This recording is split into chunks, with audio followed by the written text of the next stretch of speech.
बहुत बड़ी खुशखबरी के साथ दोस्तों, जीसीसी ग्रैंड टूर वीज़ा, एक वीज़े में आप उम्रा भी करेंगे अब और 6 खलीजी ममालिक की सैर भी करेंगे।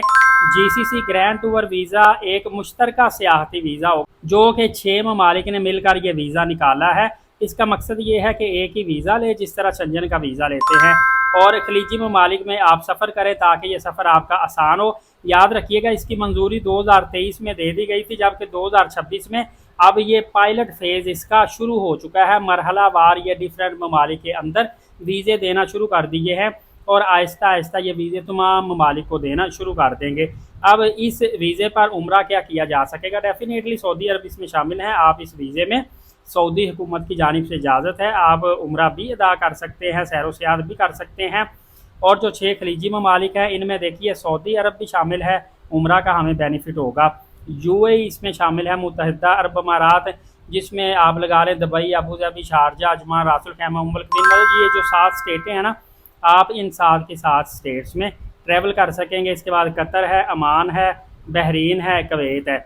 इन ममालिक में आप जा सकते हैं। एक ही वीज़ा होगा, बार बार अलग से आपको वीज़ा लेने की ज़रूरत नहीं पड़ेगी।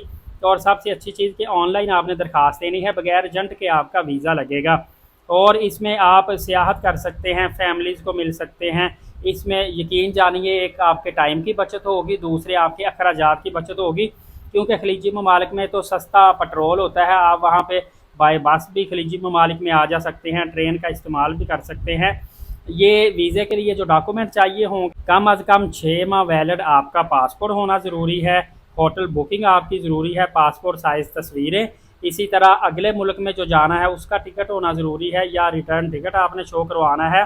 और इसी तरह आपने शो मनी दिखानी होगी। ट्रैवल इंश्योरेंस अगर ज़रूरी हुई तो वो भी आपको देनी होगी। दोस्तों, इसकी एप्लीकेशन देने का जो तरीक़ेकार है, ऑनलाइन पोर्टल से आपने एप्लीकेशन देनी है, जो जो डॉक्यूमेंट्स रिक्वायर होंगे वो आपने अपलोड करने हैं। इसके बाद फ़ीस जमा करवानी है और अप्रूवल के बाद ई वीज़ा आपकी दी हुई ईमेल एड्रेस पे ही आ जाएगा। वीज़े की मुद्दत जो बताई जा रही है वो 3 महीने मतलब 90 डेज़ बताई जा रही है। इसके अलावा पाकिस्तानी शहरियों के लिए ये वीज़ा जो है, इसकी दरख्वास्त पाकिस्तानी, इंडियन और बांग्लादेश से भी लोग अप्लाई कर सकेंगे, लेकिन चूंकि अभी पायलट फेज़ चल रहा है, अभी पाकिस्तान और इंडिया के लिए अलाउ नहीं किया गया। जब पाकिस्तान इंडिया की बारी आएगी तो आप लोग भी वीज़ा अप्लाई कर सकते हैं और उस वक्त फिर हतमी फ़ैसला ये भी किया जाएगा कि वीज़ा एप्लीकेशन फ़ी आपसे कितनी ली जाएगी। जैसे ही ये तमाम तरह अपडेट आएगी आपकी खिदमत में लेकर हाजिर हो जाऊँगा। एलीट साकिब यूट्यूब चैनल को सब्सक्राइब कर लीजिएगा। नमाज कायम करें, नबी पाक सल्लल्लाहु अलैहि वसल्लम पे रोज़ाना कसरत से दुरूद पाक भेजा करें और कुरान पाक की तिलावत किया करें। अगली वीडियो में मिलेंगे, इजाज़त दें, अल्लाह हाफ़िज़।